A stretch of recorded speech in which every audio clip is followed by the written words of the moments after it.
Ladies and gentlemen, my name is Scott. Hey, yo. Is that his younger brother?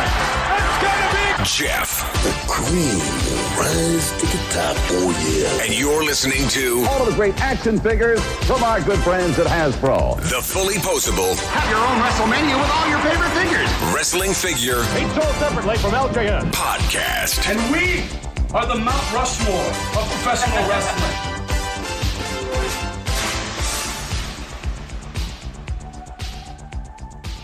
Hey, welcome to episode 342 of the Fullyposeable Wrestling Figure Podcast, and back by popular demand, Scott, the longest running episodic wrestling figure podcast going today. Couldn't think of a better catchphrase, huh? Yeah, well, it wasn't that. I got a few people saying, you know what? I'm kind of glad Scott called it out last week because I actually really missed it. Well, there you go. Bring it back, dude. So back by popular demand. It's bigger than the McRib. Let me just say that. Okay, I wouldn't go that far, but close. Sitting alongside next to me is my real life brother, not storyline brother, Scott. Scott, say hello. Hello. Scott joining us tonight from Breaker and Bayn's Power Hour. And you know it's fake, right? Is not Bayn, because Bayn has never sat in with us. No, he has not. He's jealous of that too. Dude, all he has to do is just ask. That's what I told him. Hit us up. Is the one, the only former NXT wrestler is Brian Breaker. Breaker, what's going on, man? What is up, guys? It feels like it's been forever. I'm excited to be jumping on Fullyposeable again here. It's good times. Thanks for coming on, dude. Absolutely. We've hella missed you. It's so good to have you back on. I think you're right. I think it's like been a couple years, 3 years. I think me and Travis did an episode with you guys. Oh, that's right. We did the starting lineup one year. Well, yeah. No. Even before that, they were on the show. We were on. Oh, that's we were right. on your guys' Yes. show, and then you guys did the starting lineups episode with us, That's which right, was really yes. fun. And yeah, and it's crazy to think, but I think I first got acquainted with you guys in 2016, maybe 2017, something like that. Yeah. It was a long time ago. I know that. Yeah. And it was great, man. You know, it's a friendship that's kind of spawned all because of wrestling figures. Well, and then not only that, think about all the other people that we've met simply because of you guys doing this show and kind of, I want to say, normalizing wrestling figure collecting to the adult collector. Because this is not something I was telling people publicly before you guys. But then it's all of a sudden everyone kind of came out of the woodwork yeah, this is cool. I mean, now you have actual pro wrestlers, a bunch of them. Yes. Doing toy hunts and posting their pictures and being happy about it. I'm like, this is awesome. I think this is a really cool thing. And it helps me realize maybe I'm not such a weirdo after all, at least as far as this is concerned. I was talking to an older time wrestler and I was like, hey, did you guys ever talk about figures? And he goes, no, we never talked about our toys. We just cared about royalty checks. And I think, back in the day, I even heard in the 80s, a lot of the guys didn't get it. They didn't understand, video cassettes and video games and action figures because they were never accustomed to that. Then all of a sudden they're getting checks for big money. It's ooh, this is nice. It's an extra piece of income. Yeah. And it's funny too, because I have talked to a lot of independent wrestlers and they say they talk about toys all the time now. Mm-hmm. But even at that time, you weren't going out like Breaker had said. It wasn't normalized then to just go, oh, yeah, I collect wrestling figures. Yeah. But now Breaker's right. It's totally normal just to be like, oh, yeah, I collect wrestling figures and it's totally accepted and it's cool. Well, funny story about that. When I first moved to Missouri to train with Harley I moved there in 2007. So we're smack dab in the classic superstar era, right? And I'm hanging out with one of my buddies. I'm at his house and I see a box full of loose Jax figures. And so I'm intrigued immediately. I'm like, oh, nice. And he's just oh yeah, those are some of my old toys. And I'm like, no, they're not. Because, I picked one up this guy just came out. But it was almost he was oh, you're into wrestlers. I'm like, dude, yes, absolutely. At that time, we couldn't really buy them as much because, just financially we weren't able to. But it was that weird thing of he almost had to immediately be oh yeah, that's that. Those wrestling toys, I don't even play with those. It's no big deal. But in reality, I think we all kind of did to some degree. I know being young, I think it kind of opened our minds to booking matches and stories and all this other stuff. It's really cool. And now I see my nephew, how he plays with his and seeing the creative things he does. It's really cool to see he has this little grocery kit that he has. It's like a cash register and it's got a microphone on it. Mm-hmm. And he uses that to announce them when they come out to the ring. And I'm like, man, that's really cool. Awesome. Like it's cool to see that creativity come, like it did with me. And I'm sure with you guys as well. Well, like Marty DeRosa said, we were basically little bookers, Totally. Just getting the rings, putting our matches together. And then, for Scott and I, it was SD Jones versus King Kong Bundy first match out. Then it was curtain jerker. I mean, I'm sure SD Jones went over on that one, didn't he? Not many times. No. 9 seconds. By the way, did you ever hear the Undertaker Nails 9-second match at the Oakland Coliseum? I've heard you guys talk about it before. Yeah. Oh, the match that was supposed to be Warrior and Flair. Yeah. It started out Warrior Flair. We've told this a million times. Taker. Then it would turn to Taker Flair. Yes. And then it turned into Taker Nails. Yeah. Take a match everybody wants to see and absolutely turn it into a match nobody should ever see. Oh, man. Poor Nails. Yeah, totally. Like, if it was Boss Man Nails, that would have been awesome. But you saw Taker's name on there. You're like, this is going to be a squash. And sure enough, 9 seconds later. Well, the funny story is when I went back and started watching all those early 90s WWFs, they were starting to build up Undertaker and Nails after they blew off the Boss Man and Nails feud. After Boss Man beat him at Survivor Series, they started the Taker and Nails feud. And I guess that's why they had the match that night, just kind of started. Yeah. But that feud really didn't go anywhere. No, it didn't go anywhere at all. Poor Nails had to go be selfish and choke Vince, Yeah. Now Vince is paying for that anyways. Well, I mean, not to get too far out there, but Nails did say Vince McMahon sexually molested him. So, Oh, that is a true story. Allegedly. That one cost $3 million. Breaker, why don't you get your plugs out of the way? Oh, for sure. You introduced me pretty well, but I have a cavalcade of podcasts, as you know. I do Breaker and Bayn's Power Hour every Sunday with me and Big_Bayn, which shout out to him. Shout out to him. He just put out his he's saying it's his last rap album. So you can check that out on Apple or Spotify. It's called Long Live a Hero's Fable. Very, very cool album. I do, It's Fake Right, which is kind of an interview type podcast every Monday.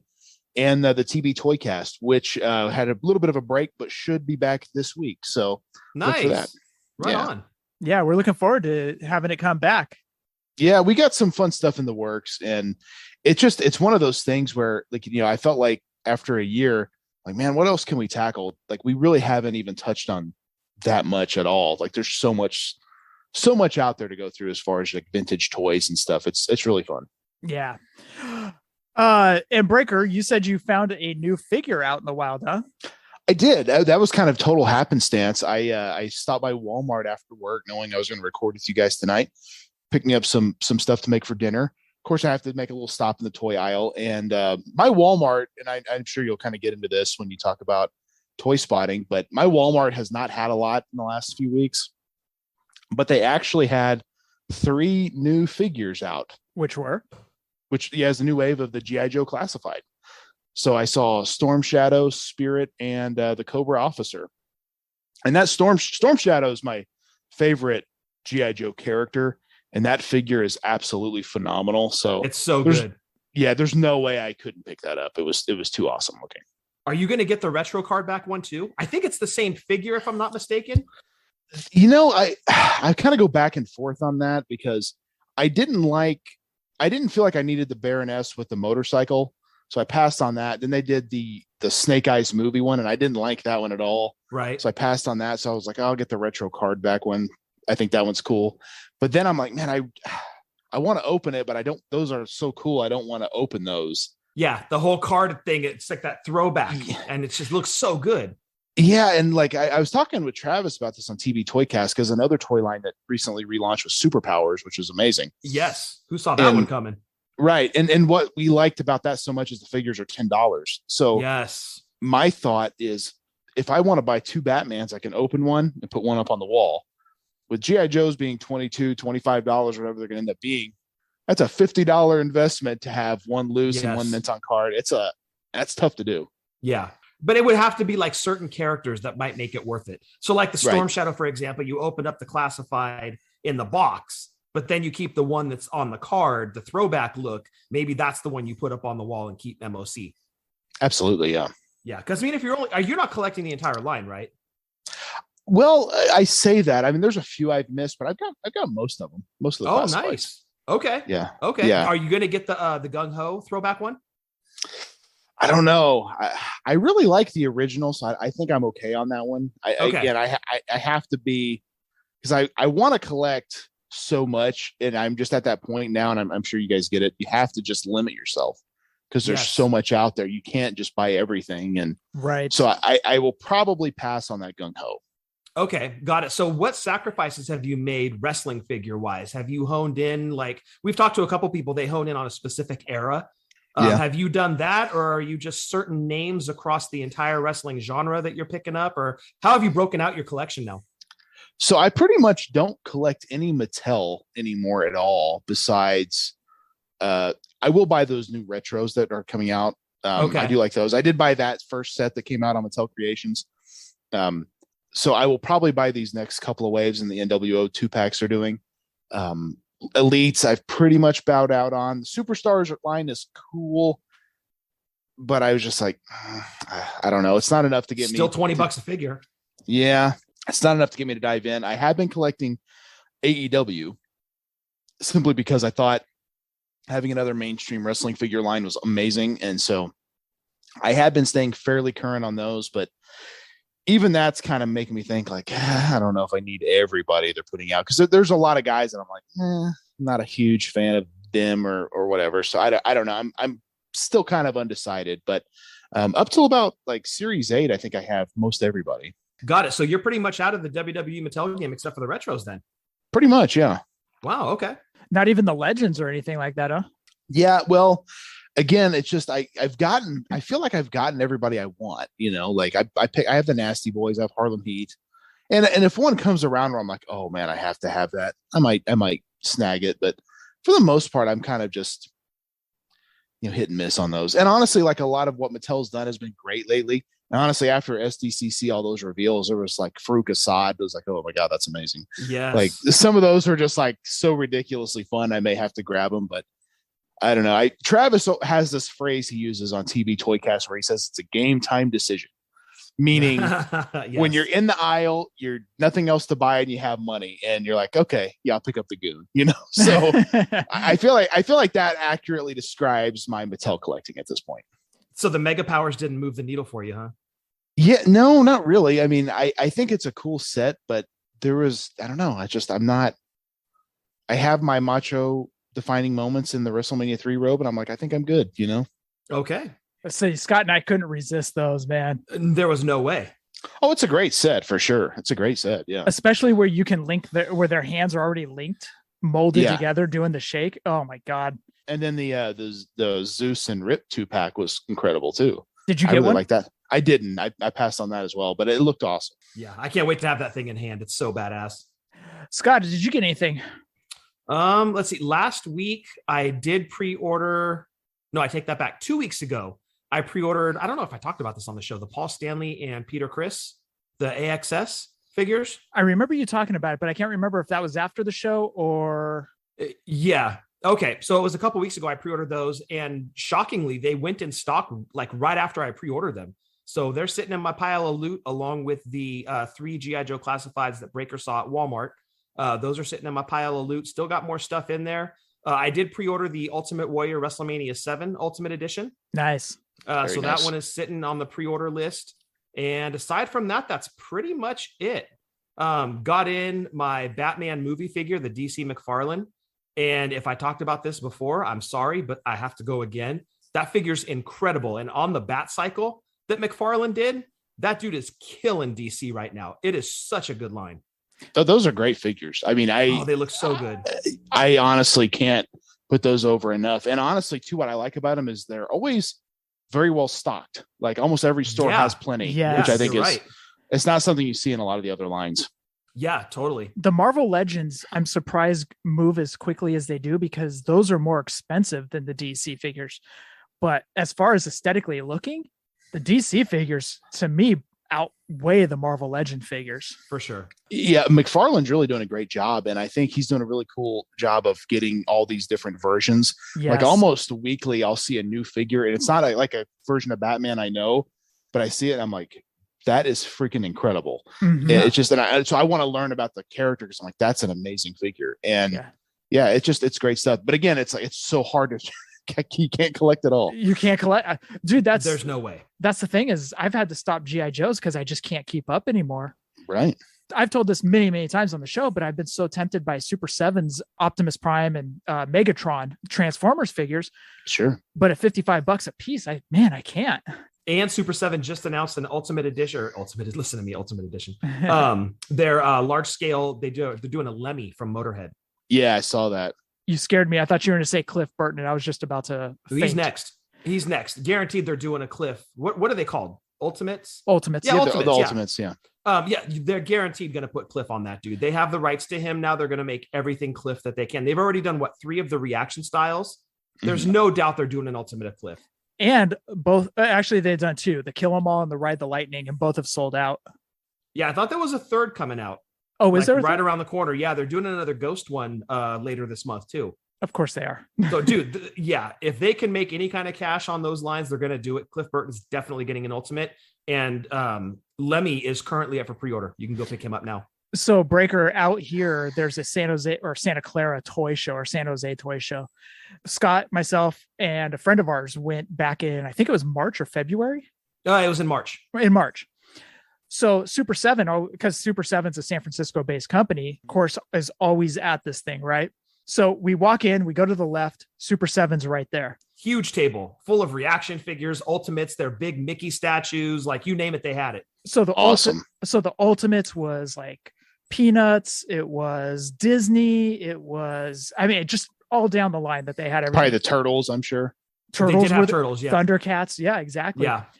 I kid you not. We see the Super 7 table, we look around, then we start going throughout the con, and we're there for about 3 hours, Scott, 3.5 hours. Yeah, 3.5 hours, a big con. So we go throughout the con, we finish up, we go back by the Super 7 table. A guy walks up and he goes, "I'd like to get the Ghost Ultimate." And the guy says, "We don't have any more." Then the customer says, "Then give me that one on the table." They sold out of Ghost Ultimates right there in 3.5 hours. Yeah. Wow. Yeah. They did big business that day because this was the first one back in a long time. And they actually went back to it. They went to a bigger venue. It's normally in San Jose at like a flea market. They did this one actually at the Santa Clara Convention Center, which is gigantic. So it was about 4 times the size of what it normally is. That place was packed, and Super 7 made a killing that day. So it's coming up again later this month. And so we'll see what Super 7 brings. But yeah, I'm excited for that one. It's a huge toy show. So I love what Super 7's doing. I think all their figures look incredible. I think their packaging is like second to none. I love the box, like the slipcover. Yes. I think that is so cool.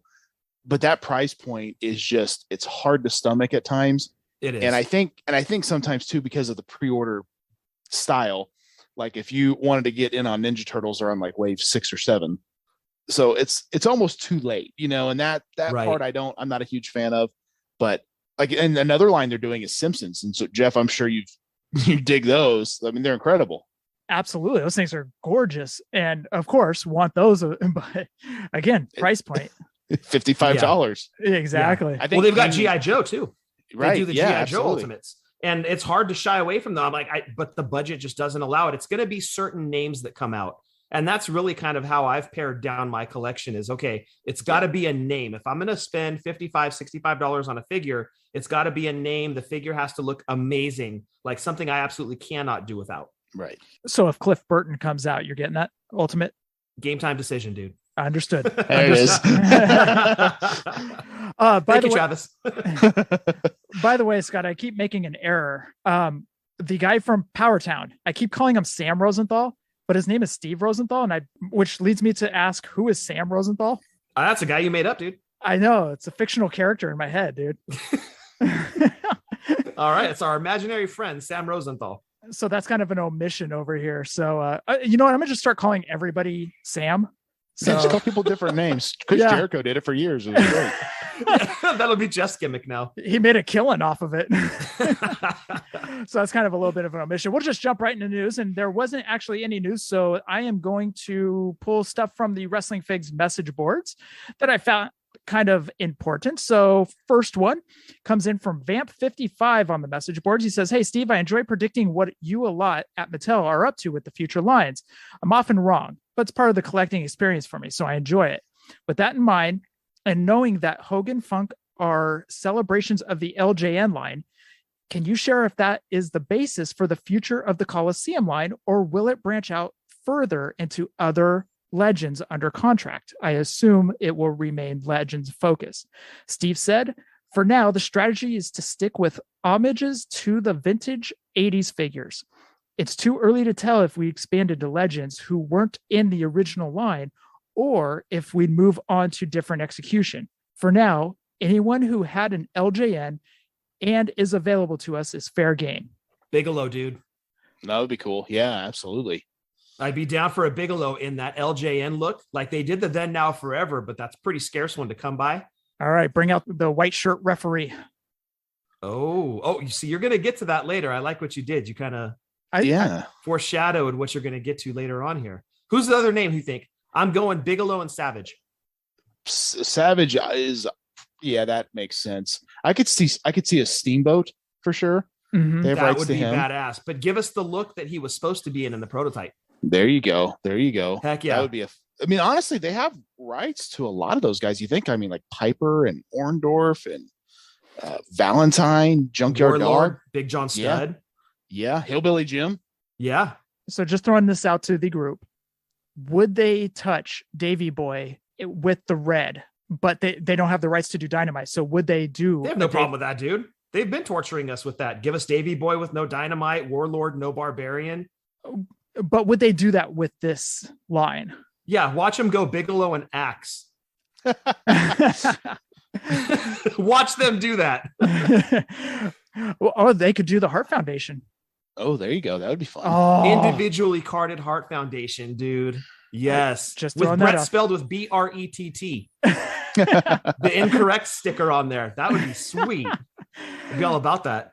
Have you guys thought, just kind of on that line though, like Cella has actually signed a lot of these guys, Barbarian, Killer Bees, Dynamite, to their line. So it's doable. I wonder why there's a misstep with Mattel not getting them. I mean, I know it's a contractual thing, but I've wondered that. So Steve said something on the Ringside Collectibles, whatchamacallit, their SDCC kind of follow-up. And it sounds like, without going into too much detail, it sounds like that avenues are getting easier to go down, but Good. It's not all the way there, but they're getting close. So it wouldn't surprise me to see a lot of these guys start to come back and get signed by a WWE/Mattel. But is there going to be any conflict there with like Cella doing a full-size Dynamite, like an Elite Dynamite? I mean, can WWE or Mattel turn around and make an Elite Dynamite kid when Cella's already done kind of the same figure? Because I thought Christy Petrillo had said something about you couldn't do the same scale. Yeah. Yes. Depends. But I mean, Mattel's doing that Rhythm and Blues Greg that Cella's doing. Exactly. Yes. Exactly. So I don't know. I don't know how that works. Maybe that's right out the window. Like maybe that's old school, like licensing. I don't know. Yeah. Well, it could just come down to contracts. We don't know what's in the contracts between Cella and the wrestler or Mattel and the wrestler. So right. Okay. So it all comes down to the little deets in the contract. Exactly. Well, I know, Jeff, you mentioned Power Town earlier, and that makes me think of, obviously Ted DiBiase was going to be in Series 1, but a different look. Because I was even thinking like, man, I'm surprised they were able to do that. And obviously they weren't, because he got pulled. So it kind of makes you wonder, like, if there's some legality there that we don't even know about yet, like where they're like, hey, sorry, because Cella showed an Eddie Guerrero, like he's obviously under a Legends deal. Are they able to do that? I don't know how that works. That's a great question. I'd love to know the answer. It's got to come down to the contracts, dude, honestly. Can we get a hold of Yeah. Sam Rosenthal? Maybe he knows the answers to these questions. Is Sam out there? We'll talk to Steve Rosenthal, but I'm also going to be on the hunt for Sam. If there's a Sam Rosenthal listening, please reach out. Please hit us up. To know you. All right. Next question comes in. I forgot to put the name down, so that's my fault. Do you know, are you able to say how many sets of the greatest hit series we will have? Steve says 1 per year for now. So the greatest hits, you saw those, Breaker, the Bigelow that they're coming back out with, they're basically redoing. Mm-hmm. They also showed off the Rey Mysterio, the Day of the Dead Rey Mysterio. So they're doing a lot of those. Kind of may hurt the value of the previously released figure. I could see that. At least loose, yeah. But that'd be a perfect line for a King Harley to be in, right? Exactly. Yes, that's exactly right. All right. Next question comes in from the Hardy Party. That's kind of a funny name. Steve, please tell me that now with Mattel Creations doing made-to-order figures, that this opens the door to a gobbledygooker possibility, please. This may or may not have been me sending in this question. No, your name would have been the Hardy Pants Party. Anyways. Party in your pants? Steve said, I'm totally confident I'd be able to get a successful gobbledygooker out somewhere in the line if I'm ever given the green light from Wright's perspective to make them. I absolutely will. That one I will never understand. That will go back to the contract, because from what Steve has said in the past is it came down to who played the gobbledygooker. Hector Guerrero. Hector Guerrero, yeah. So they said that it depended on if Hector got a contract with WWE. And I'm like, but many people have played. Maurice played her, the gobbledygooker. Dude, thank you. Yeah. Exactly. Well, I mean, how many guys have played Doink, Exactly. Yes. Yeah, exactly. Yep. So that one I've never understood. That's a weird, I don't know. Again, it's hard to say. I don't know how this stuff works, but I hope they do it. I know one thing I was going to bring up is when they got the rights to Mr. T, I felt like they were like, okay, we're going to ring this chamois for as much as we can. They gave him the exclusive at SDCC, the boxing 2-pack, Masters of the WWE Universe. He's now in the new Superstars line. We got the Ultimate. Yeah, a retro, exactly. We got as much Mr. T really as you possibly could. So hopefully they do that with Zeus as well, because I think a Zeus retro would be incredible. So, totally. Yep. Yeah. Yeah, especially if they're going to stick with the 2-packs, you could just throw them in a 2-pack with Hogan and you're good to go. Absolutely. And everybody that bought it would buy that as well. Easily. Yeah, that's a no-brainer.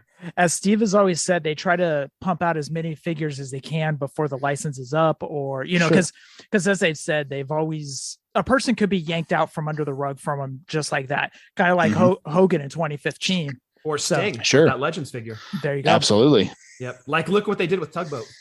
They released like every version of him they could. Oh, yeah. All right. Next question comes in from Bafio.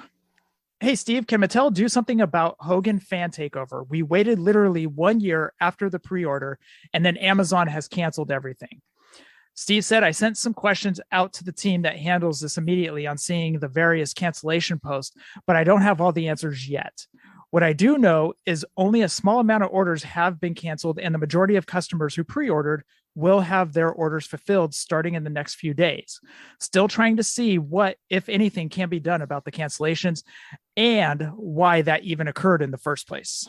Next question comes in from the Hitman Kid. I swear this isn't me. Hasbro has a selfie series, which, by the way, I think you guys should do. I'm just saying. You, hey. Scott, you and Breaker. Hey, I thought so fun fact, my nephew, he's got a custom Jason Wolf Hasbro of me I bought for him. He thinks it's awesome, nice. But he likes elite scale, so he's like, he really wants an elite figure of me to play with. And so I'm like, you know what, with that might be doable. That would be sweet. Yes. And it's kind of cool because you've got Star Wars property, you've got G.I. Joe properties, you got Power Ranger property. Who else was in Marvel? Probably Marvel. So you can do yourself up in a bunch of different outfits. Put your head on a Transformer body. That would be fun. Optimus Prime. What? I didn't see that actually, because my coworker Eric sent something and it had all the listings that you could do for your no Transformers, huh? There was no Transformers. Oh, that sucks. Damn it. I wanted to be Bumblebee. I wanted to be Megatron. So that's right out.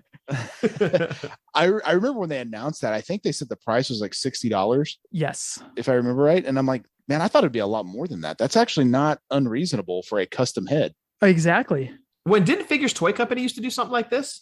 Yes. My face on a figure or something. Yeah, exactly. So this isn't anything really new, but it's kind of the first time that a major toy company has taken something like this over, and it gets your brain kind of moving like, okay, if I could have my head scanned and put on like anybody's body, say like Mattel opened up the door for this, Hasbro, who would it be? You pick one. Who would you want your head on? If you could, okay, here's $60, go buy your action figure. Like, who would you do? Nails. Shockmaster. There it is. But you got a helmet on. Come on. I've already cosplayed that for Halloween one year. So you did, yes. Yeah, I don't know. I guess for me, being a wrestler, I'd try to find someone with like similar looking gear, so I always thought Jack Swagger would be a good body for me because I wore the singlet. So that might be what I would go with. I don't know. That's just an idea though. Yeah. It's one to think about though, right? Like if they were going to give you $60 here, go buy your action figure. Yeah. You had the door open for Mattel and Hasbro. Who would you go with? Who would you go with? Probably Kiss. Well, that would be Put fun. My head on Gene Simmons gear, even though like Gene is my least favorite Kiss member. Really? Like not Peter Criss? No, it's Gene. Really? Peter's an asshole. Well, he's such a jerk, dude. Peter Criss is like the worst of them all. No, he's really not. He's really not. He's good. I like Peter Criss. Yeah, Gene's my least favorite, but I'd still want like his gear was always the badass one, Oh, the dragon boots, the axe base. Like that's probably who I'd go with. All right, back to the Hitman Kids question. Hasbro has a selfie series where someone sends a face scan of themselves. Hasbro creates their head scan and attaches it to their figures. Is that something Mattel is considering doing too? Also, Steve, if you can attach your head scan to the body of any wrestler, who would it be? Steve said, can't speak on behalf of the company, but I'd be down for it. And as far as the question of whose body you'd like to be put onto, he says, I'd probably go with some Bret Hart style gear for my personal figure, which is a good one. That's absolutely. A good choice. I would sign my own figure too. Okay. So if it was a wrestler, Jeff, would you do the same? Bret Hart? More than likely, or Rock and Roll Express. I'd go Kevin Owens and then see how many people are like, oh, that's a good Kevin Owens figure. That's a great Kevin. It's uncanny. It's solid. All right. Last question. Killer Groove says, hey, Steve, will WWE allow you to make figures of current referees, backstage interviews, and commentary members now? I've been waiting for a modern referee figure with a molded shirt for 10 years. Steve says we have access to a few announcers, interviewers that you'll be seeing in time. Still no movement on modern referees, though. Well, we got Corey Graves. And we do have a Pat McAfee coming out. Why do you think they don't go that route to do like, I get like announcers and referees aren't going to move as well, but like I remember Jax would do like, they throw like an Earl Hebner in like a 3-pack. So it's like Triple H, The Rock, and Earl Hebner. Yes. It's like I get Earl Hebner by himself may not sell well, but it's nice to have in the collection. I think this is maybe where Build-A-Figures would come into play. No, there you go. Or even like, let's say a Build-A-Ref, right? Like it doesn't even matter which one, but like a Build-A-Ref figure. Well, I think that didn't they do well. They did Danny Davis, didn't they? They a did. While back. Yeah. They did Danny Davis. Now we need Nick Patrick. Why not? Breaker's over there like, yes. Charles Robinson with his little Natrobe. That would be so badass. That would be amazing. Charles Robinson with sprinting action to the ring. Charles Robinson's such a cool guy. Great dude. Is he really? Oh yeah, he's the best. He needs a figure. I agree. And that, again, the longevity he's had looks exactly like he did when he first started. Never had a figure. It's kind of a travesty, but there's a picture that floats around on Facebook about every year. And usually the local independent wrestling companies they'll post it because it's Charles Robinson taping the ropes. And it'll say, see this, he's been in the business 20 years and he's still paying his dues. And I always take my moment to comment, yes, he's head of ring crew. That is his job. He gets paid a second salary to do this. Just so everybody knows. Just so we're clear. Yeah. All right. So that is it from the Wrestling Figs message boards that I was able to pull from there. This week, we are going to go back in time. And actually, Breaker, I got to applaud you, man. You really went deep on this one. So, but we'll get into that in the nostalgia segment right after this. Absolutely. We're going back in time.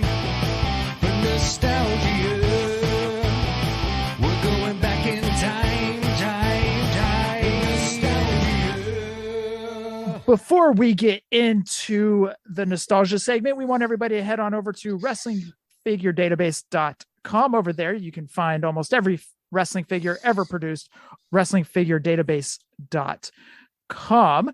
And this week, Breaker decided he wanted to do, and I'm excited about this, LJN thumb wrestlers. So what we want you guys to do is go over to the WWF section on wrestlingfiguredatabase.com, look for LJN, and you will just have to scroll through a little bit and you will be able to find all the thumb wrestlers we're going to talk about this evening. So again, wrestlingfiguredatabase.com. All right, Breaker, I've got to ask, where did you come up with this one?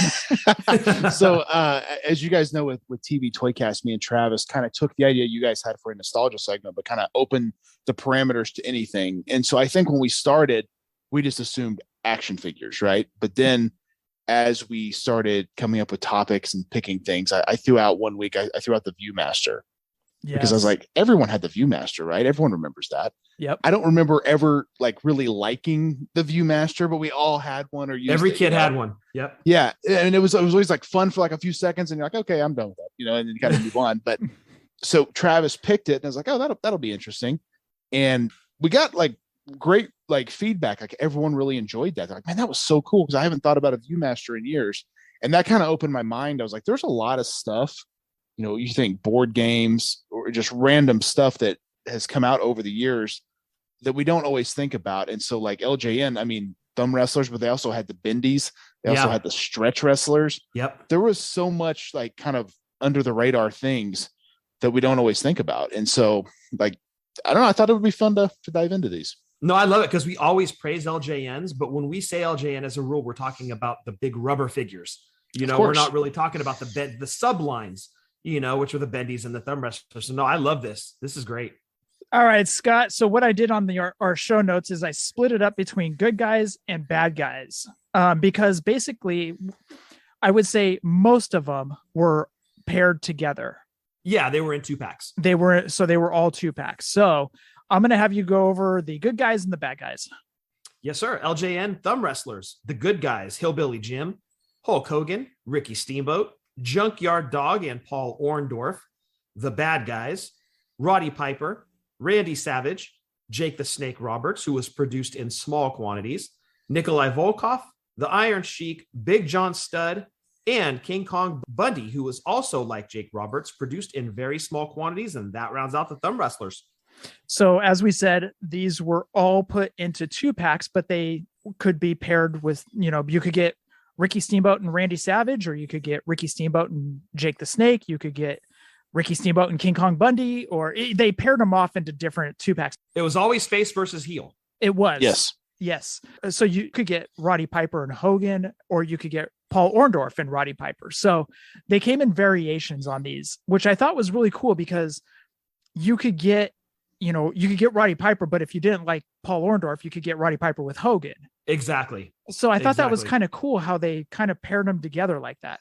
It was definitely a fun way to do it. And it was a good way to sell more sets, right? Because you may have already had Hogan, but you're like, oh, I really want that Macho Man. So I'll go ahead and buy this set. I thought these were like, to me, like the LJNs were so much fun, but this was almost like, if you're going to take your wrestlers to school, this is what you take. You don't take your, wrestling superstars. You could take your little thumb wrestlers and maybe put them in your desk and your teacher doesn't see them. So this was just kind of that weird subline. And, I think everyone remembers, thumb wrestling, right? So this is just kind of adding a little bit to that. I think it was a really good idea. Wait, you're not supposed to take your LJNs to elementary school? I didn't dare because, man, those kids were vultures with your action. Like I remember a kid had a X-Men Gambit when I was in first grade. And so he's got like it's almost like a trash bag material coat and super cool. And of course, everyone's like, let me see it. And they ripped his jacket. I was just like, I remember telling my mom, she's like, that's why I don't let you take your toys to school. And I'm like, yep. Lesson learned. Sucks to be that guy. Oh, totally. Well, you couldn't really pack your backpack full of LJNs because the thing would weigh like 96 pounds by the time you were done. It would be so obvious. It's like, why is your backpack so heavy looking? The school bully starts picking on you. You pull out King Kong Bundy. Suddenly you're wielding a weapon. Exactly. So Scott, do you have any memories of playing with these? Really my memory is of sitting in front of the LJN ring, having whatever kind of matches, looking off to the left, and there sat our Bendy's ring that had all of the LJN Bendy's inside of it, including the Hulk Hogan with the blue knee pads, by the way. Yep. And then looking over to the right and seeing our little pile of thumb wrestlers, which for the most part for us really ended up being kind of stocking stuffers at Christmas. Yes. It wasn't really anything that we went out of our way to collect. We just ended up kind of getting a bunch of them. But to be honest, I didn't really play with these too much. If I wasn't playing with LJNs, it was most likely going to be playing with the Remcos. Third option would be the Bendy's, because I really love the Bendy's line. And then fourth was kind of like, all right, well, I'll slap these things on my thumb for like 2 minutes and then back to the LJN pile. It was kind of one of those. I remember when we got these, I was like, oh, Dad, you got to be Jake the Snake Roberts and I will be Ricky Steamboat or whatnot. And we jammed our thumbs up their butts, right? Yep. And so Dad and I start, thumb wrestling. I'm like, how do you pin? Like, wait, how do you win? Yeah. So Dad and I would rip the thumb wrestlers off and then just actually thumb wrestle. Again, it's a good idea that doesn't have the best execution. Travis brought up a really good point on TV Toycast one time that I had never thought about, but he always kind of talked about price point of toys. And he brought up, like, if you're going to a birthday party, this is an ideal birthday gift because it's two wrestlers, but it's going to be cheaper probably than the one LJN figure. So, he's totally right. I know birthday parties that I went to where the kid would get one Ninja Turtle or, one whatever, but it's like, that's the only one they got. So if they didn't have a collection of those, it's just this one lone figure. And so I think sometimes stuff like this is good as like a gift or something like that. Like you said, a stocking stuffer for sure. Totally. Mm-hmm. Yep. No, that's a great point. Great point. So why was JYD in trunks? That's right. I forgot about that. He wasn't he? That's just lazy.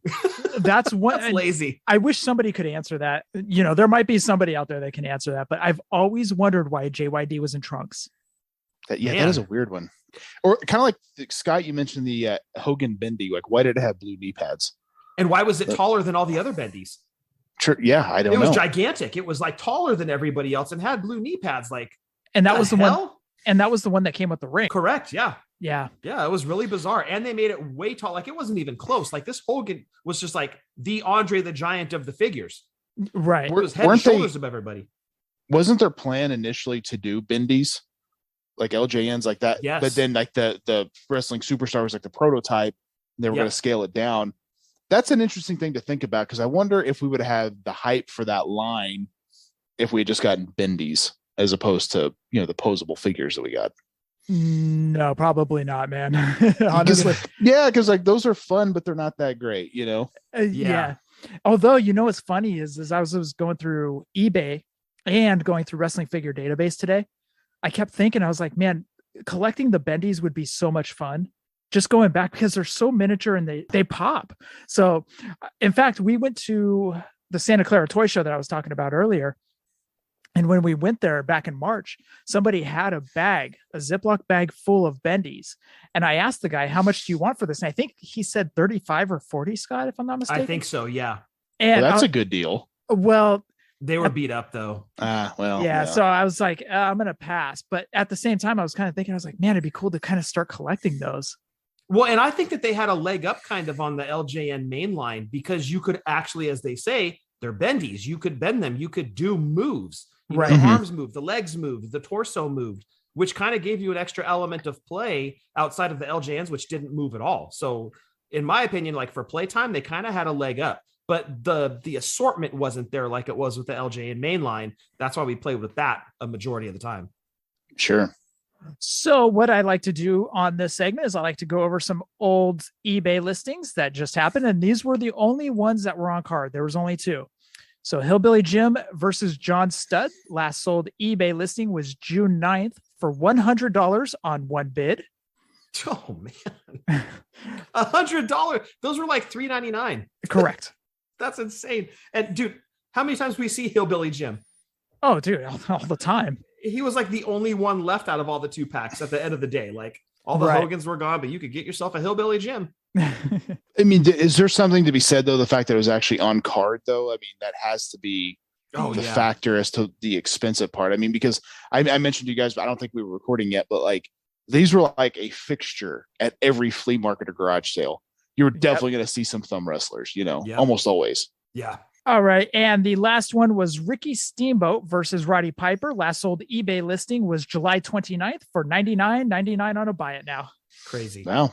Somebody really wanted their thumb wrestlers. I wonder if it was the same guy that bought both of them. Oh, I know, huh? It was like Sam Rosenthal. You know what I remember about playing with these dude also is, okay, you had them on your thumbs and you're kind of going to town on them, and then like you take them off and your thumb was all hot and sweaty and smelled weird after you pulled it out of the figure's butt. Like, it was just bizarre. It was a hot thumb that's wet and smells weird. That's a hell of a move right there. do you guys remember in 97, Jax actually did a line of these as well? Yes, that's right. And, yes. And of course, Jax, was basically LJN, but we didn't know that at the time. But I remember I popped huge when I saw those because I had my LJN thumb wrestler still. So it's like, oh, I can do Bret Hart versus, Hulk Hogan. Like, this is awesome. And, But again, much like you're saying, once you get them, you're like, yeah, okay, these aren't all that great, really. But Remco actually had a line of thumb wrestlers too, Jeff. That's right. That's right. Great call. Yep. By the way, I do want to point out that the Jake Roberts did have Damien around his neck. That's right. Yeah, that interesting because the LJN didn't, which is kind of fun. Different style figure. Yep. So they could do a snake on Jake, but they couldn't fill in Junkyard Dog's tights. They just made them shorts or trunks. Yes and yes. Okay. So weird. It's the 80s, dude. Just go with it. The 80s was great, dude. Jeez. All right. That rounds out the nostalgia segment. For the last segment, we are going to do Who Did It Better, but who did Breaker decide we were going to do this week? So let's get into it.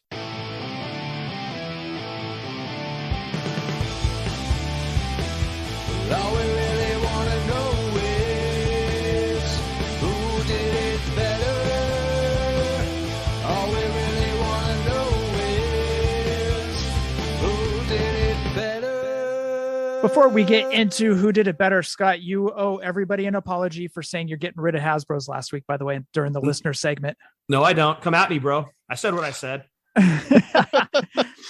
You have gotten a lot of backlash regarding that. Am I being canceled? Is that what's happening? Please canceled. Please cancel us. Please. Jeff doesn't want to edit anymore. I want my Saturday. Really is a storyline, brother. No, I expected it. I fully expected it. But again, leaning into that whole experience, if you're going to sit back and look at a collection from my childhood, keeping the Remcos. The only person that had your back was Travis Fowler. Exactly. And that's my other brother. The Remcos, I think, are interesting because up until like maybe Elites, was there ever a line that all of them pretty much had soft goods? That just didn't happen very often. No. It really didn't. No, definitely not. Because every line went with Polly Pocket style. Mm-hmm. At least some, it was like a 50-50 mix maybe. But yeah, Remco was 100% soft goods. Like even like Jax, I know like occasionally you would get like a soft goods thing, but it was rare. And to maybe classics, you saw a little bit more with classics, but right. It took a while to get like the actual cloth and stuff. So Remco was way ahead of its time for sure. My favorite thing about Jax is they would paint the arms. So I have a Jerry Sags sitting behind me right here, and they would have a jacket, but the sleeves would be cut off, but they would paint the arms. And that was always my favorite part. So you took the jacket off and he still had painted arms. Exactly. I always hated that. That was, I remember having a Titantron Live Edge as a kid, and his jacket sleeves were molded. Yep. And I didn't realize that when I bought it. So like, if you take it off, he's got like just sleeves, but nothing else. It's like, what the hell is this? I can't play with this. Yeah. This is ridiculous. So Scott, will you issue an apology to everyone? No, absolutely not. I said what I said. I stand by it. I like the way you think. Be defiant. Stand your ground. Being very defiant. Look, I knew the Hasbro love, of course. I mean, we always mark LJN and Hasbro as 1 and 1A as our favorites. But again, from a playtime standpoint, For me personally, it was Remco's and LJN's. Hasbro's were kind of beyond my playtime, but I know a lot of our listeners, Hasbro was right in the wheelhouse of their playtime. So I get why I'm getting the backlash, and that's fine. But if I want to look at a loose collection, and as Breaker said, those soft goods or something else, that entire line in front of me with everybody with all of their accessories, I'll take that any day of the week. I think also too in that it can be like what you played with the most. And I loved Hasbro's, I loved LJN's, but I probably played with Bone Crunching Action more. But I don't have a lot of nostalgia for that line because it's not very good. But yeah, but that's like, you know, that's our first Stone Cold figure. That's, you know, yes. First like Triple H and The Rock and all those guys. So it was a great line for the time.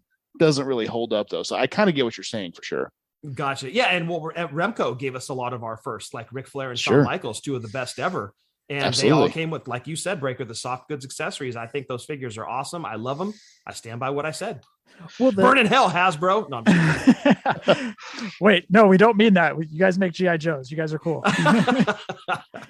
No, the Hasbro's were more aesthetically pleasing. Like they were more display pieces. Agree. Yes. They had that shine. Exactly. The Galoops to me were more fun to play with than the Hasbro's because coming from LJN and having one solid mold, right? I always enjoyed playing with LJNs because it kind of opened up a creativity on how to play with figures. And then the Galoops kind of did that same exact thing. For Hasbro's, it was like you'd kind of have to lift up Ultimate Warrior's arm to do a clothesline, or I don't know. I just didn't like it. The mechanisms, I guess. So to me, they were more of a display piece than they were playtime. And they still to this day make great display pieces. Oh, 100%. 100%. Absolutely. Yeah. Absolutely. And of course, it's not like it wouldn't hurt my heart to kill off Hasbro. It hurt me when I said it, but I said what I said. It would benefit your wallet. That's true. That is true. Well, one more thing too about Remco that I think is an interesting thing. Like if you look at that line, a lot of those guys, that's the only figure they've ever had, maybe up until maybe Powertown starts doing more of them. But a lot of those characters, you know, like Larry Zbyszko, I think is that his only figure up until like maybe like Mattel or Jax though? To Mattel, yes. Up until Mattel, yeah. So we're talking like 1986 up until that figure came out in 2016? Yeah. Zbyszko Hall of Fame, 18? something like that. Yeah. Right. Exactly. So yeah, that's a long time. Talking 30-something years. The Long Riders, the Freebirds, a lot of these guys didn't have a lot of figure representation in that era. So I think that's what makes the line special, I think. For sure. And that iteration of the Freebirds too, and the Remcos, we didn't see that again until Jack's Classic Superstars. Absolutely. Yeah. So that was 20-something years in between releases. So yeah, it's that soft spot in my heart. And I honestly think that Remco would have lived longer with that line had they been able to incorporate NWA stars. Oh, 100%. If they had somehow been able, we've talked about this, if they had somehow been able to grab the NWA license and make guys like Dusty, Magnum TA, the Four Horsemen outside of Ric Flair because they already made him. Yeah. And if they kept it long enough, sure, they could have gotten the whole UWF roster too. Eddie Gilbert. I mean, they could have had a tremendous roster, and I would imagine that would have gone until the AWA's death in 1990. Yeah. So it could have had a longer run, totally. And those figures got better as time went on as well. So unfortunately, I think it died off too young. Yeah. Hold on. The Sam Rosenthal papers are flying in. if they were available to us. Sam Rosenthal's our Remco guy now, apparently. Well, Steve Rosenthal worked for Remco, but Sam, I still don't know who this guy is. He's the one faxing you papers. Facsimiles. Facsimile, yes. By the way, also only figure ever of Mr. Electricity, the original Steven Regal. Yes. Yeah, absolutely. Right. I bet you when you woke up this morning, you did not think I was going to talk about Mr. Electricity, huh? Did not at all, and I love it. I'm here for this, damn it. A fun fact about that, because I didn't know who that guy was, you know, but I had the figure and I looked up and it's like, oh, it's Steve Regal. And I'm like Lord Steven Regal? I didn't know he had blonde hair. So I just assumed that was the same guy. Oh, okay. Let's get into who did it better. And this week, Breaker, who did you choose for who did it better? So I chose Kevin Nash, and I went with him because he's had a lot of figure representation over the year. And Scott mentioned while we weren't recording yet, does this also include Diesel? And I was like, yeah, I think it absolutely includes Diesel because that's who, you know, part of who he was. But I mean, you know, Kevin Nash had figures from Jax, Mattel, Toy Biz.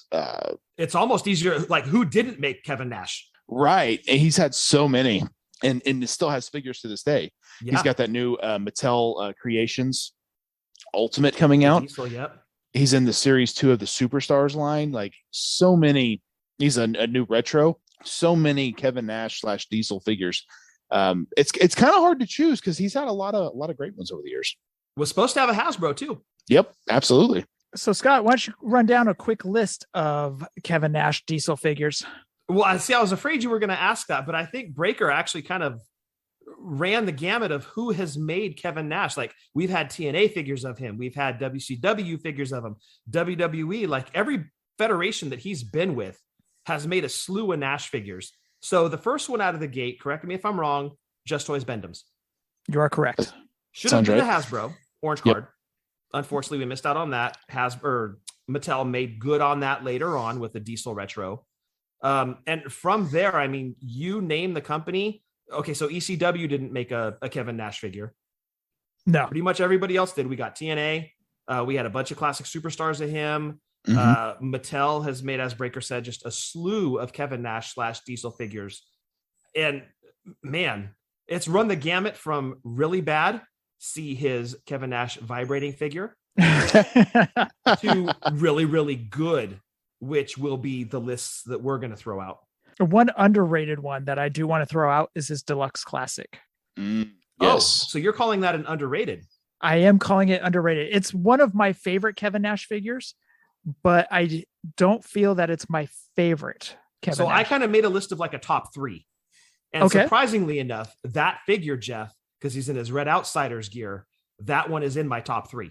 Okay. That is a great Kevin Nash sculpt. I love that figure. It's fantastic. I have it signed in Sharpie. I've got to get it re-signed, actually. Get that re-signed, I sir. need to get it re-signed, sir. What color are you going to go with, though, to pop off the red outfit? Ooh, great question. I'd probably go yellow. Put some Harlem Heat action on that thing, red and yellow. Yeah, I think I would go yellow on it, or a sky blue, or a... Ooh, I think a blue color would be good when you get it re-signed. Yeah, that would be good. It would come down. I'd have to choose yellow or blue, and I would have Kevin Nash decide. That is such a ballsy move to take a magic eraser to your signature.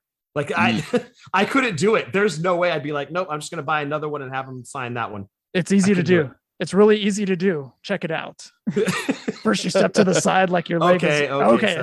Sorry. Settle down, Jeff. R.I.P. Shakshi. All right. So actually you made a top 3. Why don't you go over your top 3?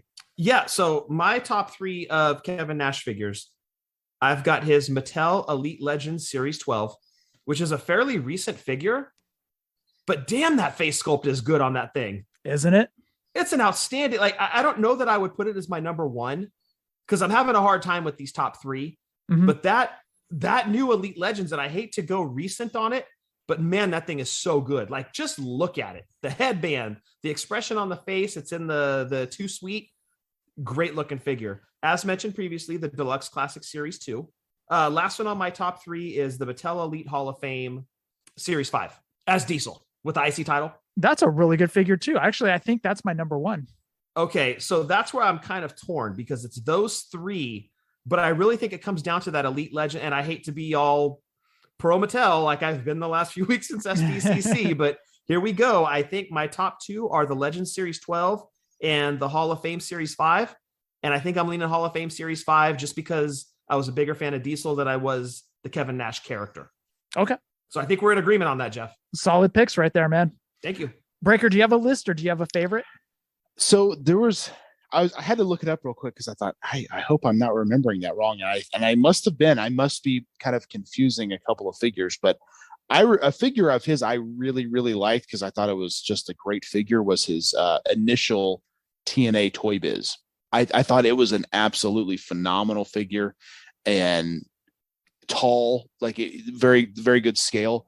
But I seem to remember it being his first figure with gray hair, but that's actually not the case. I don't think he had a figure with the gray hair until TNA Jax, but I could be wrong on that. I think you're right. Yeah. Because I don't recall the Jax WWE making any Nashes with gray.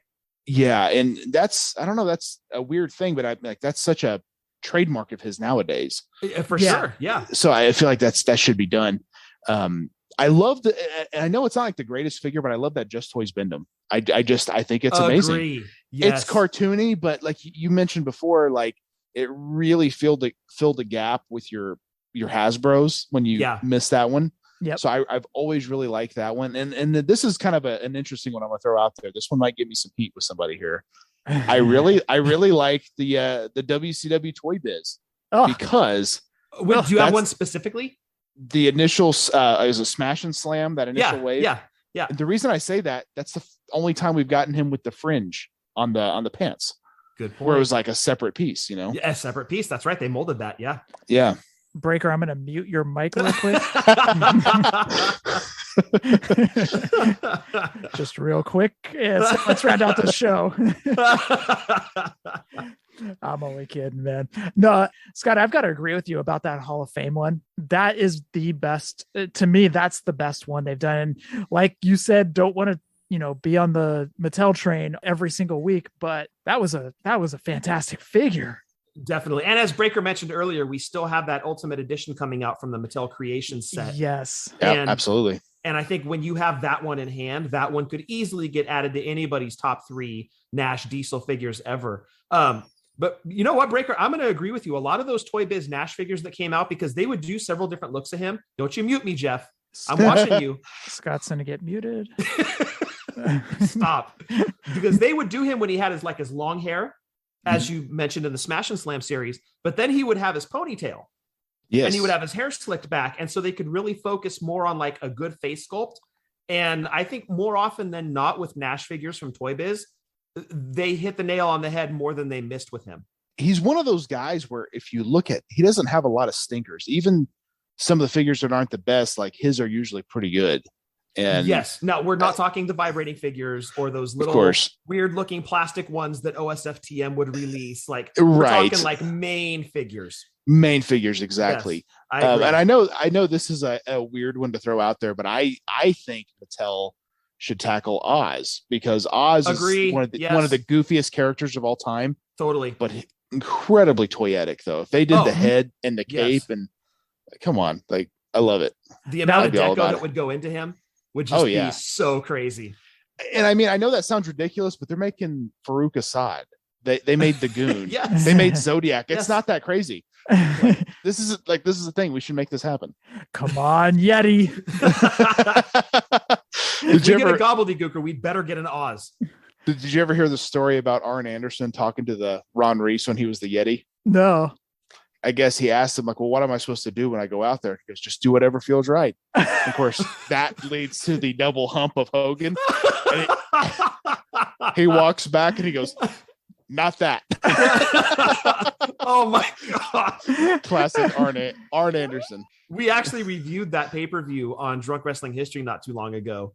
And we spent a lot of time on that specific spot where they were basically, quote unquote, double teaming Hogan. That was so awkward. Oh my gosh. Is that the same one where the giant falls all the way off the building?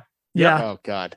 That was like peak bad WCW. And now yes, you'll get this with Drunk Wrestling History. WCW didn't seem like a big deal until Hogan got there. Correct. But they were putting on some banger pay-per-views in like 92, 93. Like their talent roster was great. Unbelievable. Hogan comes in, they become a big deal, but it's like this, it was kind of garbage in a lot of ways though. Yeah. The writing got a lot worse because you had Luger and Ron Simmons at, I believe it was Halloween Havoc 91, 92. Right. And the 2 out of 3 falls match for the world title. It was incredible. Mm-hmm. Absolutely incredible. But yeah, and then you go like fast forward 2 or 3 years and you've got the Giant falling apparently to his death from the top of Detroit Stadium.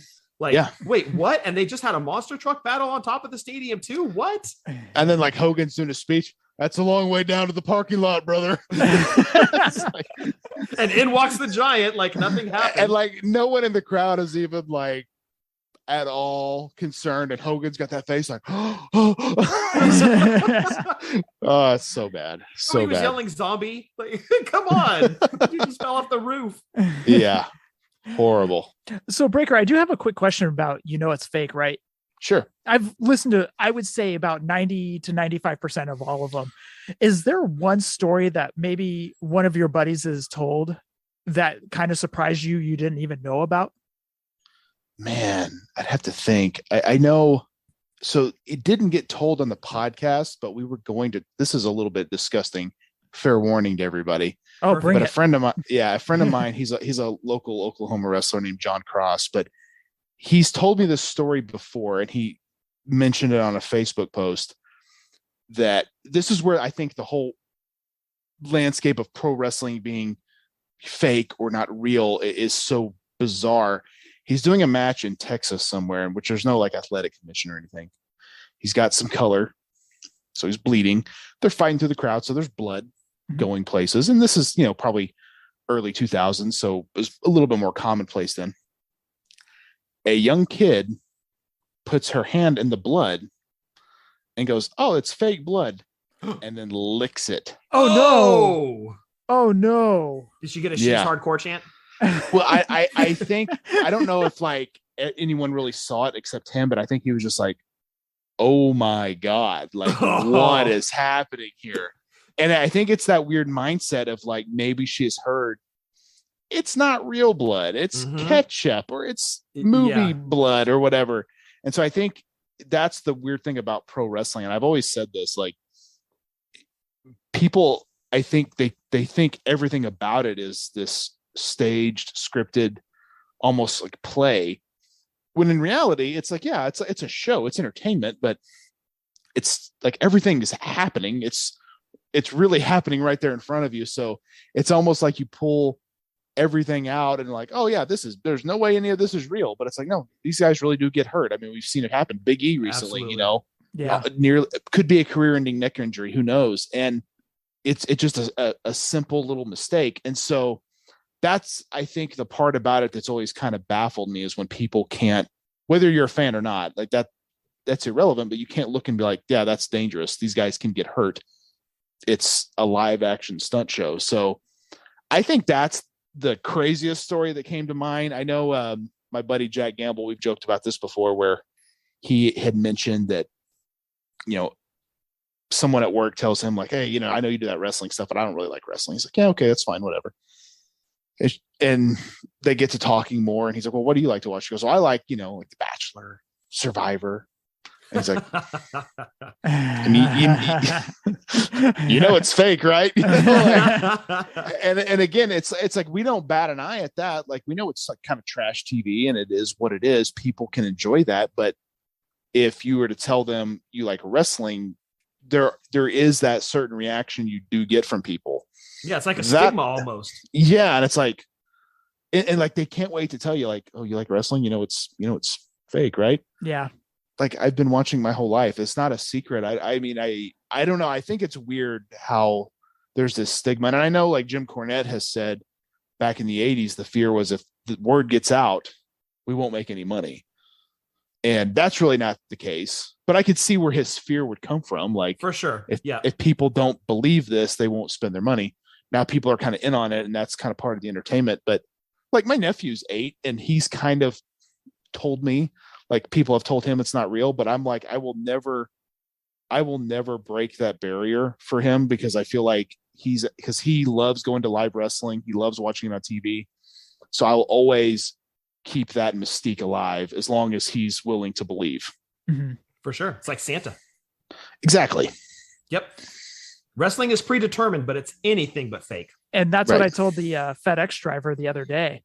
Because the FedEx driver, I had my Heart Foundation t-shirt, the NBA Jam style Heart Foundation shirt. I had that on at work. And he Great goes, shirt. I love it. But he comes up to me and he goes, "Do you believe in that wrestling?" And I said, "Do I believe in it?" He goes, "Yeah. Do you believe it's real?" And I said, "The outcomes are predetermined, but the injuries are real."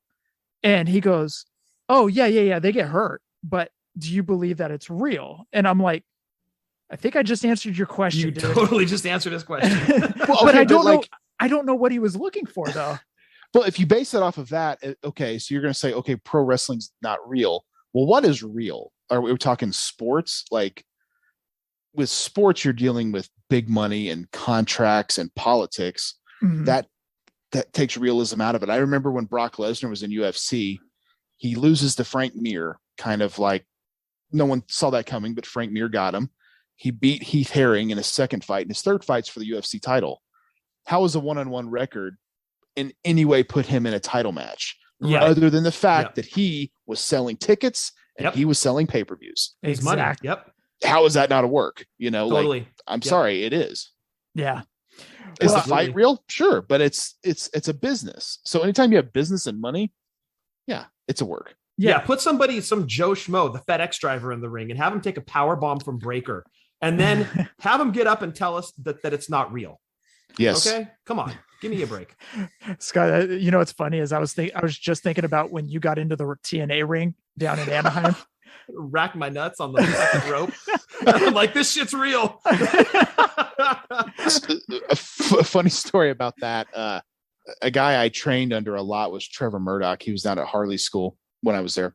And one of the things he always liked to do is let guys know, hey, when you get in the ring, probably something you didn't know, hold on to the rope. Yeah, I didn't know that. Yep. That is why so he could not wait to kick that bottom rope or the middle rope. It hurt bad enough without that Breaker. Oh my God, just thinking about that. Like he like anytime he'd be in the school, like anytime, like if you guys have probably seen it, when you give a shoulder tackle, you kind of almost make an L shape with your left arm and you meet peck to peck. If your arm hangs flat, your fingers or knuckles will hit the guy right in the nuts. Just one of those little tricks of the trade. So anytime Trevor was there, I'm like, hey, Trevor, you mind showing the new guys why we hold our arms like that in the tackle? He's like, I'd love to. He'd hop in and pop him in the nuts. Something he lived for. So, oh, that's so bad. Oh, so visual aids. Yes.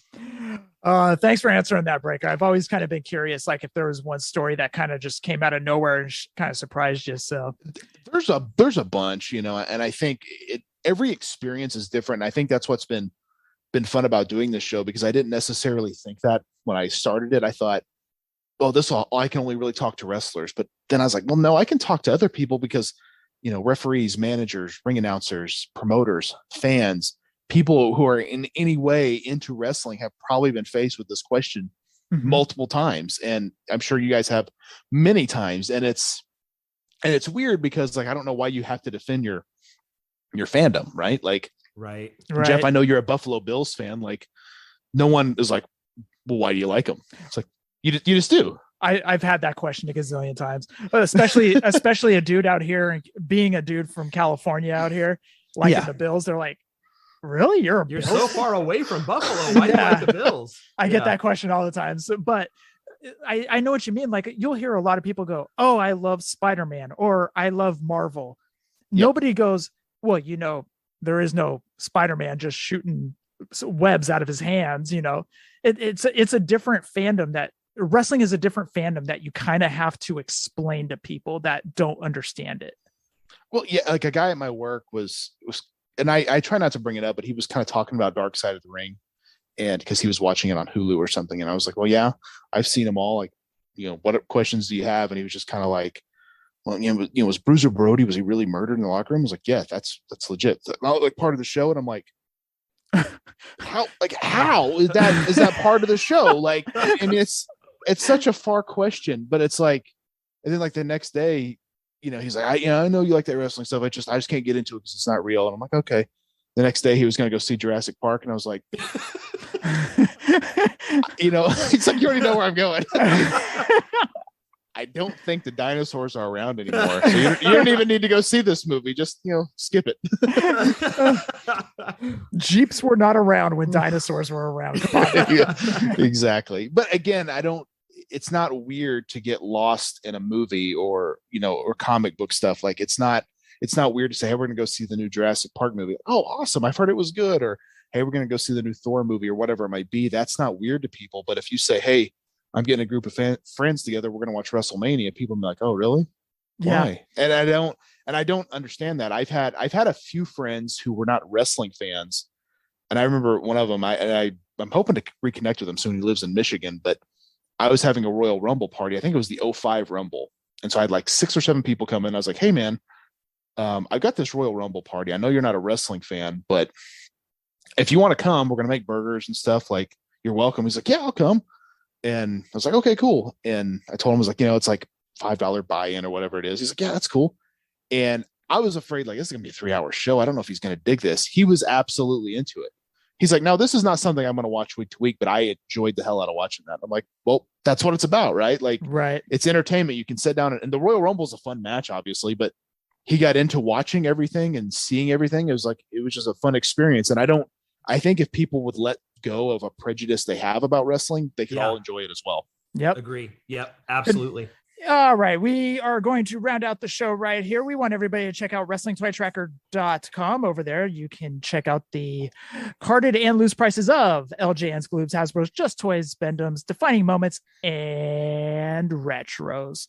If you are on the hunt for any of those figures, head on over to WrestlingToyTracker.com to make sure you're getting fair carded prices or loose prices as well. All right. Breaker, do you want to do the plugs for It's Fake Right and Breaker and Bayn's Power Hour? Sure, I can do that. So It's Fake Right comes out every Monday with a special guest. Actually, Jeff, you're coming up on a future episode. Yes, in like 2 weeks or so. Scott, I need to get you back on the show sometime, man. I'd love to do it. Absolutely, anytime. Yeah, it's always a good time having you guys on. That drops every Monday. Breaker and Bayn's Power Hour drops every Sunday, and TB Toycast should be up and rolling full steam ahead every Thursday. So ooh, I am very busy. I'm glad that's back, man. That's awesome. Yeah, I am too. It's a good show. It's fun. It's one of those things like we were already talking toys, so, and it's so cool because there's so many things out there that like things that he remembers that I don't, things I remember that he doesn't. And then the weird thing, and like Jeff, you joined us a while back on an episode on the Simpsons figures. Mm-hmm. And it's like you start talking about him, you start looking at him, you're like, man, I kind of want these. That's the hardest thing about that show is like you start looking at this old stuff and you're like, wonder how much these cost. You start scrolling like, oh, too much. Never mind. But if it's kind of affordable, you're like, hey, that ain't so bad. I can swing that. I'm in. Yeah. Well, we were looking for it. By the way, that starting lineup episode was so much fun. It was a blast. Yeah, it was great. And that was such an interesting one to tackle because I was like, I don't know how we could go figure to figure on that. There's just too many. But I thought we did a really good job of just kind of covering the whole basis. And now those are coming back, which is awesome. Next month. Yeah. Yep. 9/22/22. Can't wait. It's going to be great. All right. Also, we got the Positively Pro Wrestling podcast with Steve Fontas and Eric Sanchez. We got the Chick Foley show with Seth, Sheena, and Marco going over wrestling. We got Wrestling Cheers with Justin Summers. RJ's doing Ringside Rant. We got Marty and Rucker doing Boots to the Face. Tim's pulling up a chair with the Fig Life community. We got Soda and Ethan doing a NASCAR podcast called In the Marbles Pod. So check that out if you're into NASCAR. And Scott, what you got for Drunk Wrestling History? Yes, give us a follow on Twitter at wrestling_drunk. The episode that dropped this past Friday was our Mount Heenan episode, which was our Mount Rushmore of wrestling managers. Oh, I like it. I like Mount Heenan. Well, obviously, Eddie and I named it. That didn't sound right. I do. Shame on you, Jeff. How dare you? That did not sound right at all. How dare you? If I had the ability to mute your microphone. So if anything, don't tune in for what Eddie and I have as our top four. Tune in for what Adam has as his top four, because remember, Adam's time frame in wrestling is around 2001 to current. Oh, I bet that was hard to think of four managers from that era. It was. So, I mean, he had, well, I don't want to give too many spoilers away, but obviously Paul Bearer was on that list because he's been after the fact. Okay, Paul Heyman. But then you start thinking, okay, since 2001, who's been in the managerial game that could fall onto a Mount Rushmore? Because Adam didn't work backwards. Can I guess? Because he was a huge TNA fan. James Mitchell. Wait, is it James Mitchell? Father James Mitchell. Yeah, that's a good one. That's a good one. And he was a big TNA fan. Am I right? You will have to tune in to see if that made his Mount Rushmore of managers. Ooh. I guarantee you, at least one of his picks will make you die laughing. I hope it's Lamont. Ernest the Cat Miller's manager. Ernest the Cat Miller had that brief run in like 2004, and I remember one of the Royal Rumbles, Lamont comes running out, and Jim Ross like, who the hell is that? Who is that? Good times. Oh yeah, but you got to tune in to hear Adam's picks because I thought he was kidding. I was like, wait, no, really? Like, all right. It's a lot of fun. Check it out. I mean, obviously Eddie and I are almost on the same page, but Adams is completely out of left field because of his time frame, and that's what makes that episode, at least for me, very, very enjoyable. So again, wherever you find your podcast, you'll find Drunk Wrestling History, because we're not always accurate, but we're always drunk. Wait, was it Cherry? Deuce and Dominoes? I'm not giving anything away, dude. No spoilers. All right. You got to tune in. That's a good guess too, though. It is. Yeah, because now your brain's working like, okay, who was a manager after 01 that would actually make a Mount Rushmore? I'm thinking Stacy Keebler with the Dudleys. I'm thinking obviously Heyman, stuff like. All right. Well, and also too in like the later eras, like they weren't like Bobby Heenan where they had a series of guys they managed. It was always like like Cherry was specifically with Deuce and Domino, correct, and that was it. So I miss the days of like Jimmy Hart having his crew, and even Mr. Fuji had a few guys usually sometimes. So Slick had an army next to him. Yeah, Blassie, Freddie Blassie. So I think we had the golden era of tag teams in the 80s. Mm-hmm. And I think we also, without a doubt, had the golden era of managers. Mm-hmm. Yeah, they all had their own unique personality, but then, like you said, Breaker, they all had their army of guys next to them that was so different. And that's what just made it fun as a kid to watch. Like, okay, who's Hogan going to take on next? Like, which manager is going to put the army behind him to go take on Hogan? And that was always super exciting. Oh, I agree. I think it's awesome. All right. I've got to tune in Friday for this one. Oh, you'll love it, dude. Text me after you listen to it. All right, I will. Let me know how hard you're laughing at Adam. And also check out Marty and Sarah Love Wrestling. Scott, roll call. Yes, sir. Going to throw it out to the great Jason Wolf. If you need artwork of any type, Jason is your guy. He does custom Hasbros. He does incredible artwork. He's designed most of our t-shirts. He should be designing yours too. Jason Wolf, give him a follow on his Twitter or any pretty much social media at the Art of Jason Wolf. And of course, Jeff, I know this is your favorite part of the episode where you get to sing along with me. Yes. Outsiders Beard Co. Outsidersbeardco.com. Yes. With waxes and oils to making your beard hairs smell great. And if you don't want your beard hairs smelling like your butt hairs, head on over to outsidersbeardco.com. Well done, dude. Ah, yes. I knew eventually I'd get it. Well done. All you had to throw in there was these are all made by Bayn, the amazing artist Bayn himself. So you got to go to outsidersbeardco.com. Check it all out. Ah, yes. I was so close. I almost had it all. He puts out great products. I can't actually wear a beard anymore because of my job, which sucks, but I used to always have a beard, and I was more a fan of the balm, and I never had thought to use anything like that. But once he made me some samples, I was like, man, this stuff is awesome. Like it's such a cool thing. Yep, definitely. Keeps your beard soft and it smells good. And I use oils myself. I've tried the waxes. Not a big fan of the waxes, but I definitely like the oils. Yeah. And I think every person's a little bit different, but 100%. Yeah. It's great stuff. Now I'm going to throw something out at you guys. You mentioned the great Jason Wolf and his custom Hasbros. Now that is something I've been collecting very heavily. Mm-hmm. And a big reason is I think it's really fun to collaborate with him on all the different ideas and like, hey man, what if we did this and did that? And he's like, oh yeah, I definitely could do that. I want to give you guys take a guess how many custom Hasbros I now own from the one and only Jason Wolf. Because the number I put them all in a notepad and it numbered out, and I was very shocked to see the number.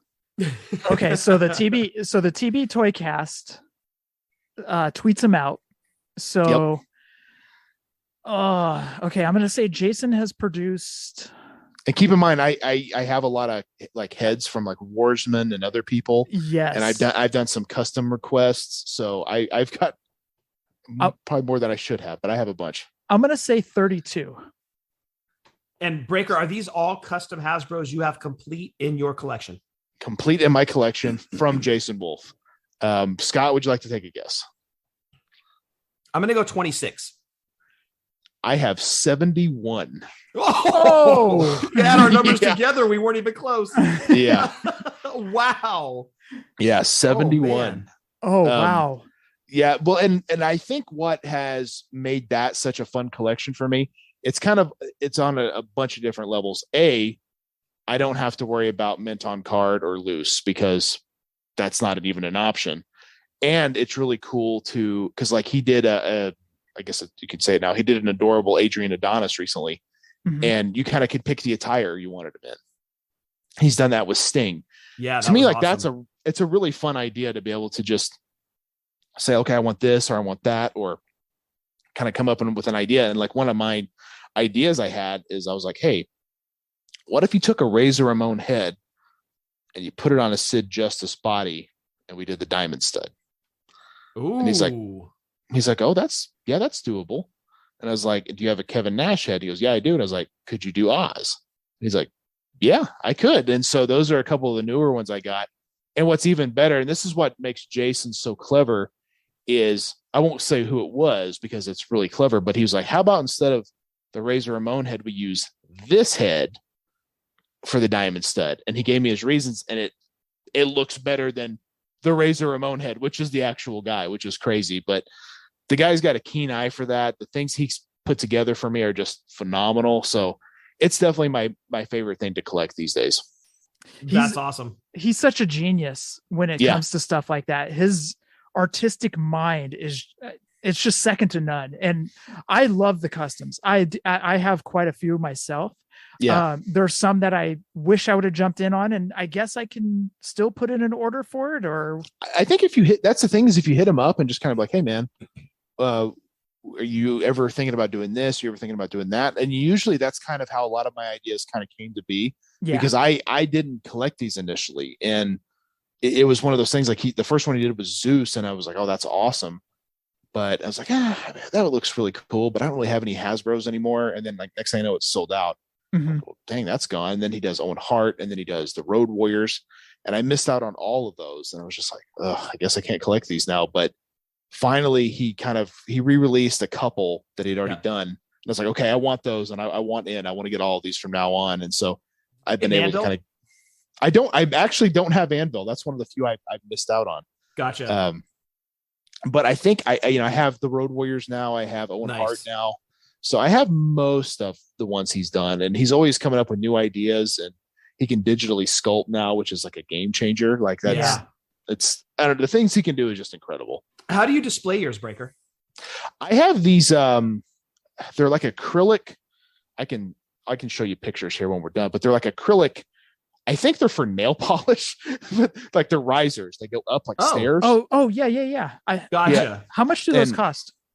You can get two of them on Amazon for like $25. Okay, yeah, because I was looking at those for the Detolf, right? That's exactly what I was in. Yeah, and they're really cool. And sometimes like you can, like I have mine all all his stand up perfectly, but like if they ever like tip over or anything, you can put a little sticky tack on their foot and holds them in place. I've had no issues there. But what's interesting about this is like, all these guys do custom heads, and that Curb Stomp does like decals, right? And so one of the ones I wanted for a long time was Bob Sparkplug Holly, which it's a deep cut, obviously, but I was like, man, he just toyetic to me. He looks cool, and he belongs in the Hasbro era. Warsman did a Bob Holly head. Curb Stomp did the decal. So bought everything, sent it to Jason, and he put it all together, and it's incredible. And now, since then, Soda hit me up. He's like, how did you do that? I want to get one. I kind of explained it to him. He's like, okay, yeah, I'm going to do that too. And I'm like, awesome, man. I think it's really cool. Yeah, he does some great work. Breaker, I do want to thank you for being on the Summer of Saying Dude Love. Of course, we wanted you on. So I want to thank you for jumping on as well. So thank you again, kind sir. I appreciate it. I always appreciate the invite. It's really cool chopping it up with you guys. It's crazy. We've known each other as long as we have now. And, the first time we recorded, and back like I think it was 2016. I think we were talking about that earlier. It's really cool to see, because I remember when we were first recorded, I think in nostalgia segments, you were doing LJN still maybe, and you may have jumped into Hasbro, but it was early on. Yeah, it was. I think the first time we talked, I think we were still in LJN, but in the time that it took for us to get you on the show, and then we had transferred over to the Hasbros. But yeah, it was, and I still remember that first interview, and you were so cool, dude. You were just like, because we had a snafu, a technical snafu, and something dropped off, and it was, I'm running around, like the office guy, and I'm like, it's happening. Right. Freaking out. Yeah, exactly. And I was like, hey, Brian, I apologize. We had a snafu over here. And you're like, oh, okay, man. Like, you understood. Like, it was so cool. Like, most other people are like, oh, these unprofessional pricks, No, Breaker's been in our corner since day one. And Yeah. like Jeff said, you were one of our first interviews, and you couldn't have been nicer and more gracious with your time. And honestly, from both Jeff and I mean, you've been in our corner since day one. We can't tell you enough how much we appreciate that, dude. And that's, I think, what's been cool about this whole community, you know, of all these people like coming together. And, you know, some of them have started their podcasts. Like me and Travis is a prime example of that. We don't know each other outside of social media, but we started our own podcast together. And I think it's really cool. I think the way you guys have brought people together in that regard and stuck with this show and continue to do it. And I know there's been some ups and downs, obviously, as time goes, but I feel like things are in an upswing, which I think is a great thing. And I hope everybody still enjoys it. I know wrestling figures will kind of have ebbs and flows where people are super into them and then they kind of fall out, but for sure. Yeah. You know, it's still fun. Like even if I didn't collect, I'd still listen. And I hope everyone does that as well, because there's been times like right now, I don't really collect Mattel, but I still love hearing about them. I still love looking at them. Like that's figure collecting will never leave us. It's always a part of who we are, even if we don't actively buy everything. It's something about, it's fun. Like that's what I do for, you know, enjoyment. If I'm having a bad day, I will go to a toy store because that puts me in a better mood. Yeah, absolutely. And I love, like you said earlier, Breaker, that it's all normalized now. Yeah, it is. Yeah. It's not like a weird thing. It's cool. Like I'm hoping the AEW crew, because I know so many of those guys come to Tulsa at some point, because I'm like, hey, I know all the spots you guys need to hit, because I know they all like to do that. So that's, to me, like that's the cool thing about it. And it's fun that we can all kind of share this joy for action figures. Yeah, for sure. Well, we thank you again for being on, Breaker, and very well said about the love of action figures. Yeah, it's awesome. Scott, for episode 342, anything else? Stay safe, stay healthy. Fig License 2016, and happy toy hunting. And I want to thank Breaker one more time for being on. And I want to thank everybody for listening to episode 342, #FigLife. Adios.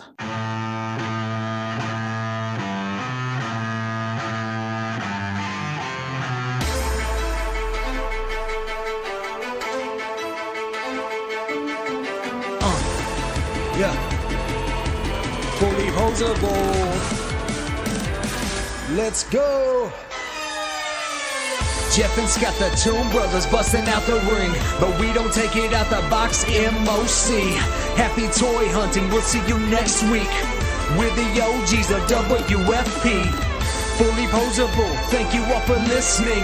It ain't no storyline, real life siblings. So everybody go and do your toy spotting. #FigLife, adios from the Kings.